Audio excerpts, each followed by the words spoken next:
You alright? So it's a new book. It's called Etiquette for Women. It's literally falling apart in my hands as I'm holding it. It's just fucking rotten, bit mouldy. Uh, it's just called Etiquette for Women. I don't know who wrote it. Let's have a look. Let's quote the author if we can. It feels fucking horrible. It's written by a woman, Irene Davison. Written by a book of modern manners and customs. The year is 1929. This is from, so nearly 100 years old, this book, and it is starting to fucking biodegrade as we speak. So on the first couple of pages is a couple of adverts. For those of you that are listening on Spotify, this is going to be a series on Patreon. For those on Patreon, it's a new book series, Storytime with Jack. The last book's finished. This is so on the first page got adverts. Useful handbooks on character reading and fortune telling. Faces and how to read them by Irma Blood. A person's character is revealed by his or her features. The mouth or the nose can tell one who knows certain traits, which may be good or bad. By means of this book you can know thyself and know thy friends. Learn to read character from the face, and you will be successful in business and lucky in love. Birthday luck, as indicated by the planets, by Aries. Paper wrapper, price is 6D net. That's not important, we'll ignore that. This volume will tell you how to cultivate the good and avoid the evil influences which are at work to affect your life. If you are ignorant of them, you may miss many opportunities of happiness and success. This book will guide you. They know their fucking audience, don't you? They're selling for. I could learn from these. Fucking ethic. So it's women that are going to be reading it, obviously, and they're not like, buy some power tools, learn how to put up a shelf. It's 1929, for fuck's sake. Get with the times. The Fortune Teller by Professor P.R.S. Foley. The subjects dealt with include augury by birds, astrology, gypsy fortune tellers, crystal gazing, advice and hints for beginners in fortune telling, lucky stars, lines on the hands in palmistry, precious stones and their meanings, rings and bride cake, wedding rings, teacup fortune telling, good and bad luck, quaint ceremonies, etc. I think that etc. there is a bit late. Do you not think that should be maybe after crystal gazing, etc.? Because the rest of that is etc. A lot of it, I'll be dead honest, sounds made up. Lucky Charms and Omens, another book. What They Mean, a dictionary of superstitions. That does actually sound quite good. That has got no more information on it either. That's it. Hand reading made easy. Mr. Noel Yaquin is one of the greatest experts in the science of hand reading. He makes no claim to tell fortunes from the hand, but in his book he describes how correct interpretation of the lines of the hand may frequently solve the problems of everyday life, domestic happiness, the choice of a right career, and the guarding of one's health. Being like, your hands look a bit rough here. I imagine you work in the mines. I think you're going to die young. Do you know what I mean? That's, I think, what a lot of hand reading is. Fortune telling by cards, and the picture on that looks like a sort of a crossover between a KKK man and a gnome. This volume includes all the best known methods of reading the cards, in capital letters, heads and how to read them.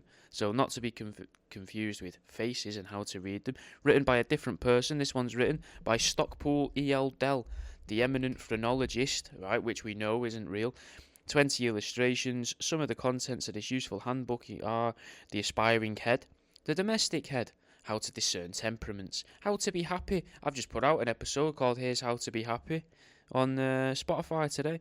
Intellectual heads, mechanical and business heads, men, women ought and ought not to marry, the professional head, the reflective head, a born cook, a servant who will do her best, how to choose servants, head showing activity, matrimonial temperament, refined mind, vitality, etc. He changes grammar there as well, so it becomes like an aggressive list. Pearson's dream book. Some of the subjects dealt with the dreams and the mystic reality, the interpretation of the dreams by magic ciphers, the magic square of fate, the table of dreams according to their days, a list of dream subjects and what they indicate alphabetically arranged, omens, etc. Moles and their meaning. With regard, see, this all adds into that idea in my head that magic is real. Magic did exist, does exist, but we've just been told it's a load of shit. And up until, like, you know, the Second World War, everyone was fully aware that magic was a thing that we were all worried about. Hence, like Aleister Crowley and that, having a magical battle and using fucking magic to try and summon a monster of hell, well, the 7 monsters of hell through a portal in Loch Ness, and there's all sorts of stuff which points to magic is probably real. This goes on. There's more. There's the stars, night by night. Lucky charms and omens, astrology, Nurse Margaret's book on babies. The contents include the threshold of motherhood, breastfeeding, forming baby's character, clothing for baby, normal growth and development, artificial feeding, when baby is out of sorts, the nervous child, when your child is ill, mistakes mothers make, etc., etc. We can thoroughly recommend this book by the Nursing Times. Names for babies, a dictionary of Christian names. Etiquette. Now on the next page, more adverts. It puts me to fucking shame. I only put a couple of pages of adverts. How shall I word it? The art of correct letter writing for men and women on all occasions. Etiquette for men, written by a different guy. Etiquette for women by Irene Davis, and that's who this is by. So she advertises her own book in her own book, which is weird. Servants and Their Duties, a handbook for mistresses and maids, the etiquette and engagement of marriage, and the lover's guide. But let's crack on. Let's get into this. I think there's a lot of pages, but the pages have all gone quite thick. There's only 100 and odd pages in this one. We'll get through this quite quick. It's fucking horrible to touch. Forward. Be considerate, and you'll be courteous and correct is a kindly truism, but helpful up to a certain point only. Consideration for others is without question the basis of all etiquette. But it is apt to leave us... Yeah, but then etiquette, you could argue that it's bad etiquette to fart in public, but it's good etiquette to say, excuse me, after you do fart in public. It's bad etiquette to hold them in until you get to the lift with the strangers. It's good etiquette to do it after you've gotten out of the lift with the strangers. Do you know what I mean? It's a grey area, isn't it? But it is apt to leave us stranded when we want to know the correct way to eat grapefruit, or how many cards to leave when returning a call. The woman anxious to solve such everyday problems as these has no need of generalizations. Her desire to know these things which make life a pleasanter, more smoothly running affair from... For these things to make life a pleasanter, more smoothly running affair for everybody is a proof of her innate courtesy. But she does seek help over the details that make up everyday etiquette. What to do in given circumstances and how and when. Happily there are certain rules, simple and clearly defined, to guide her. This volume is designed to set out for the more important of those in common use. So many colons in that paragraph. A tiny little paragraph. I think there's 4 colons. Right, these pages are falling apart. Chapter 1, Introductions. Good place to start, isn't it? Introductions. 3 very simple rules are the basis of all introductions. If you're inclined to get stage fright when you have to introduce people one to another, just learn these rules by heart and then practice them regularly. I'm going to guess. We're going to try and guess these as we go through. That's going to be the game of this book, I think. The game of the last book was to try and figure out what the twist would be. The game of this book is to try and figure out, do I have good etiquette? I'm not going to be... I probably won't take the piss. I'll try to be good with it, So when you're introducing someone, hello, Dave. This is Dave. Dave. This is Davina. Davina. Dave. Introductions done. You get stage fright. You just go, have you two met each other? Right, so let's see where she goes. Naturally, you can't buttonhole your friends. Buttonhole sounds like it's you can't, bumhole your friends. And acquaintances and introduce them haphazard just for your own education. Here's a more practical plan. It's just, already, that's the first paragraph, and it's... Naturally, you can't buttonhole your friends and acquaintances and introduce them haphazard just for your own education. Here's a more practical plan. Every day, think of 2 people at random, characters from a story or the newspaper columns. Introduce them to each other. Oh, Woody from Toy Story. Have you met Ed Gein? Introduce them to one another. If you can make the introduction aloud, so much the better. You will learn in this way to apply your rules quickly to all kinds of circumstances. Then, when you wish to make an actual introduction, you won't have to hesitate at the crucial moment to wonder, let me see, whose name do I mention first? Do I say, Lucy Letby, have you met Derek Acora? Do you know what I mean? Is this worth taking trouble over this point? For to be able to make... Okay, so the page numbers start there. The page numbers start at page 14. Which is weird, because we're not on page 14, clearly. To be able to make introductions easily and gracefully gives self-confidence in many social emergencies. Like most rules, these have their exceptions, but don't bother yourself with them until you are quite sure of the rules themselves, which quite practically cover all everyday needs. They are: Rule number 1. Always introduce the gentleman to the lady and mention her name first. Like this: Miss Carter, may I introduce Mr. Lester to you? So in our example that we did, it would be, Miss Letby, allow me to introduce Mr. Akora. Introduce an unmarried woman to one who is married, and the bachelor to a married man. But, rule number 3, when both are married or both single, introduce the younger to the elder. See, this is why people probably killed each other a lot back in the day. If they had all these unwritten rules, imagine how autistic people fucking fared, mate. This is mad. Like, imagine you get that wrong as well. You're really important meeting, you're looking at these two women, you're like, oh, fucking hell. These pair could genuinely be sisters. I've got no idea. And then you get it the wrong way round, and they're like, oh, excuse me, I'll have you know that I'm only 32. She's 64. You're like, oh, now that you say that, and the light's shining on her face, yeah, I can see the leathery effect on her cleavage, yeah, innit? Sorry, I do apologise.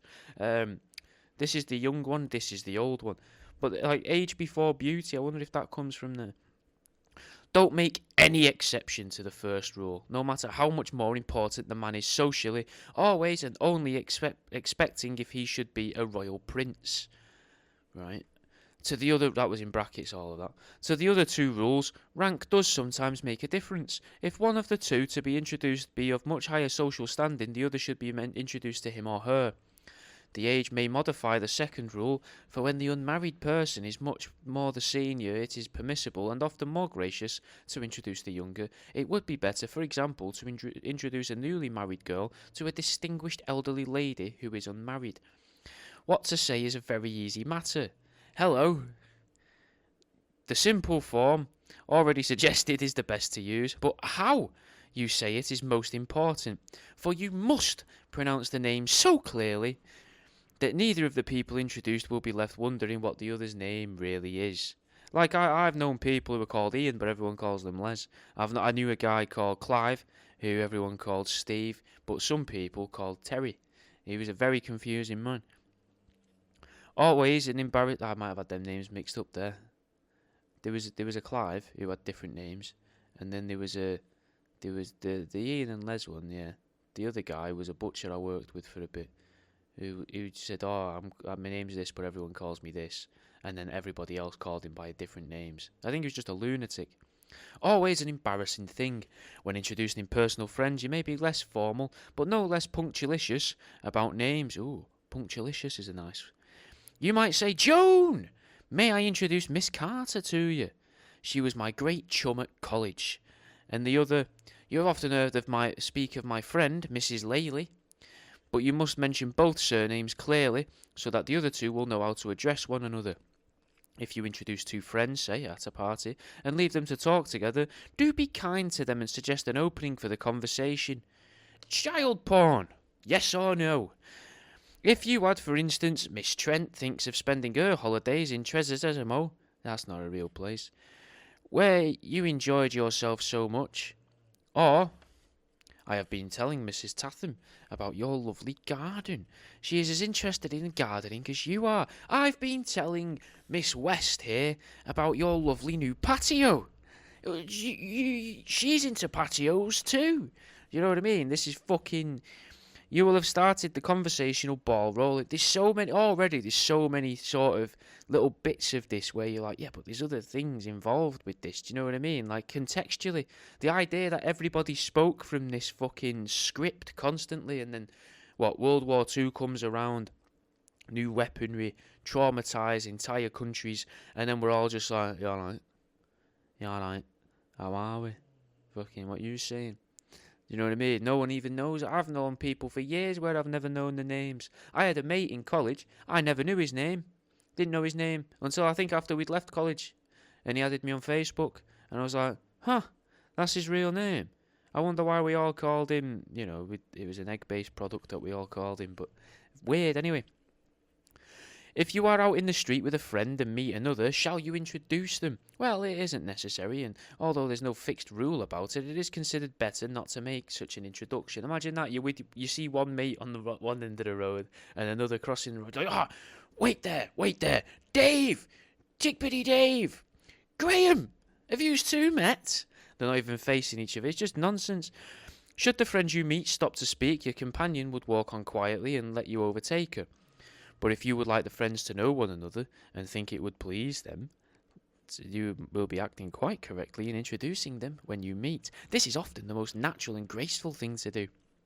There's an, quote, extra, end quote, rule about introductions that you must never break. You must never, ever take out your penis or vagina as your... This is etiquette for women, but in 1929, but it's etiquette for women, in modern day. So, we've got to be... proper. If you are asked for an introduction to someone you know, you must first find out whether that someone is willing to have the introduction made. It is a very grave mistake not to do so. ... And, of course, you would never dream, would you, of asking such permission in the hearing of the person who seeks it. Is this still fucking rule number 3? This is ridiculous. This has gone on for ages. If you are asked for it... Of course, you would never dream of, would you, asking for permission of someone who doesn't seek to hear it. This doesn't apply to the introduction of dancing partners, because the lady, in that case, need not continue the acquaintance if she didn't want to. Being introduced, new section now. How long is introductions? Okay, we'll finish off introductions and then we'll call it a day there. Being introduced. So far, you have done all the introducing, but there's a little being introduced side to consider as well.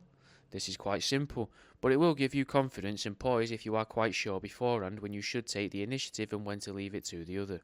The query, may I introduce, is purely formal and doesn't require any answer. May I introduce to you the star of the show, this dead pug? No. And you imagine, that'd be mint meeting like an old style period drama, like, Lady Lesher, may I introduce to you? No! Fuck off! It'd be mint, wouldn't it? The correct way to acknowledge an introduction is with a bow and a pleasant smile. If you like, you may say, how do you do? How do you do? But no other remark is expected. To shake hands is unnecessary, although when it seems kindly to do so, the woman to whom the introduction is made may offer her hand, and this brings us to the 2 simple rules for the introduced. When a man and woman are introduced, the woman takes the initiative. She cups his testicles and says, I would guess about 3.5 pounds. She may shake hands, but the man must never make the first move to do so. And if she's seated at the time, she should not get up when the introduction is made. When you're introduced to another woman, it is her privilege to take the lead. Equally, when anyone is introduced to you, it is your place to open any conversation. What? So this means, let's say, fucking hell, I'm running out of names, but let's say Janie, right, is getting introduced to Diane, right? Janie is getting introduced to Diane by Michelle, right? So Michelle is introducing Janie to Diane. Well, Diane to Janie. It depends how you word it, doesn't it? Because in that situation, the first situation, Michelle's bringing Diane over to Janie. You word it the other way, Michelle's bringing Janie over to Diane.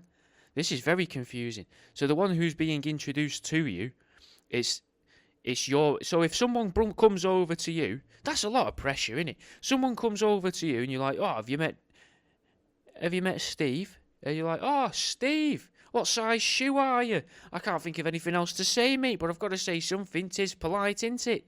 Do you know what I mean? Like, that's an awful lot of pressure. Here's Diane. Oh, Diane, you look like someone who pisses without their arse touching the toilet seat in a public setting. Do you know what I mean? Like, how do you... I don't know, man, it's weird. Don't mention the weather if you can help it, but remember that it is better to comment on the superfluous rainfall. That's it, superfluous is... That's in uneducated guesses. I've never seen it used in a sentence like this. So I still don't know what that means. I imagine it means a lot of. I was not far off then, because I thought it was a big list. Superfluous rainfall, then to leave an awkward pause. Imagine, Janie, this is Diane. Sorry, I forgot. Janie's not much of a talker. Diane, if you'd please come with me. We'll go to the bathroom together, and we'll talk through the stall walls. Apply the same rules to following up an introduction. If a man has been introduced to you at a dance or a dinner party, you are not bound to recognise him the next time you meet if you'd rather not continue the acquaintance. How fucking rude! Like, if that's mental, so that implies that it was polite. So a woman meets a man, they say hello to each other, maybe have a little formal dance or whatever, be like, oh, lovely to meet you, see you in a bit, mate, a little acquaintance. Never even intending to see each other again. Bump into each other in the shop. The guy could go, "Oh, fucking hell, you're right, Stevie. Yeah, you're right, love." And she just stares at him and goes, "Do I know you?" Do you know what I mean? Like, fucking mental. On the other hand, it would be discourteous to ignore him completely. Oh, we should have carried on reading. It would be discourteous to ignore him completely unless you had very serious reason for do so, like he goosed you. And it is perfectly simple to give the formal bow due to a slight acquaintance without encouraging friendship.